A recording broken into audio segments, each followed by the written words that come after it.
ഇത് കൊറിയൻ നൂഡിൽസാണ്. ഇതാണ്, ഇതൊരു ഓയിൽ പോലൊരു സാധനം. അതാണ് ഈ എരിവ് ഇത്രയും കൂടുതൽ വരുന്നത്.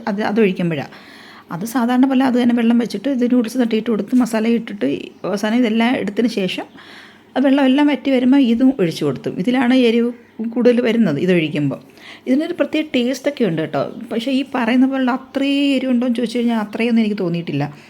അത്ര വലിയൊരു എരിവൊന്നും അങ്ങനെ കഴിക്കാൻ പറ്റാത്തതായിട്ടൊന്നും തോന്നിയിട്ടില്ല. എരിവുണ്ട്, ചെറുതായിട്ടുണ്ട്, കഴിക്കാൻ പറ്റും, പക്ഷേ ടേസ്റ്റും ഉണ്ടെന്ന്.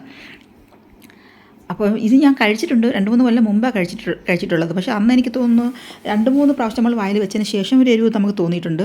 ചുണ്ടൊക്കെ നീറും, അങ്ങനത്തെ ഒരു വന്നിട്ടുണ്ട് അന്നൊക്കെ. ഇതിൽ പക്ഷേ എനിക്ക് അങ്ങനെയും തോന്നിയിട്ടില്ല. അതെനിക്കറിയില്ല എന്താണെന്ന്. ഞാൻ വാങ്ങിച്ച പാക്കറ്റുകളിൽ മാറിപ്പോയതാണോ എനിക്കറിയില്ല. പക്ഷേ അത് സ്പൈസി എന്നൊക്കെ പറഞ്ഞ് അതിനകത്ത് എഴുതിയിട്ടുണ്ട്. അത് സ്പൈസിയാണ്. പക്ഷേ എനിക്ക് എരിവുണ്ടെങ്കിൽ അത്ര സഹിക്കാൻ പറ്റാത്തതായിട്ടൊന്നും എനിക്ക് തോന്നിയിട്ടില്ല. ഞാൻ ഈ പ്ലേറ്റ് എടുത്ത് വെച്ചിരിക്കുന്ന അത്രയും ഞാൻ കഴിച്ച് തീർന്നു. കഴിച്ചതിന് ശേഷമാണ് വെള്ളം കുടിച്ചത് തന്നെ. അതെങ്ങനെ എത്രത്തോളം കഴിക്കാൻ പറ്റുമെന്ന് അറിയാൻ വേണ്ടി ചെയ്തത്. അങ്ങനെ എല്ലാം കഴിച്ച് തീർന്നു. രാത്രി ഒരു 10 മണിക്ക് അടുത്താണ് ഉണ്ടാക്കിയപ്പോൾ. അപ്പോഴാണ് അടുത്ത വീട്ടിൽ നിന്ന് പായസം കൊണ്ടുവന്നത്. എന്തായിരുന്നാലും അതും കൂടെ കുടിച്ചു. പക്ഷേ നിങ്ങൾ വിചാരിക്കും ഇത് എരിവ് തോന്നിയിട്ട് എനിക്ക് വെള്ളം കുടിച്ചതാണ് പായസം കുടിച്ചാണെന്ന് തോന്നും കേട്ടോ. അങ്ങനെയൊന്നുമില്ല. ഈ അത്ര സഹിക്കാൻ പറ്റാത്തതായിട്ടൊന്നുമില്ല.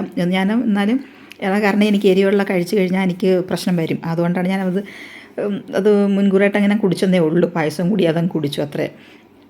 അപ്പോൾ ഇത്രയേ ഉള്ളൂ. വീണ്ടും കാണാം. നല്ല വീഡിയോ ആയിട്ടൊക്കെ വീണ്ടും കാണാം. Okay, by.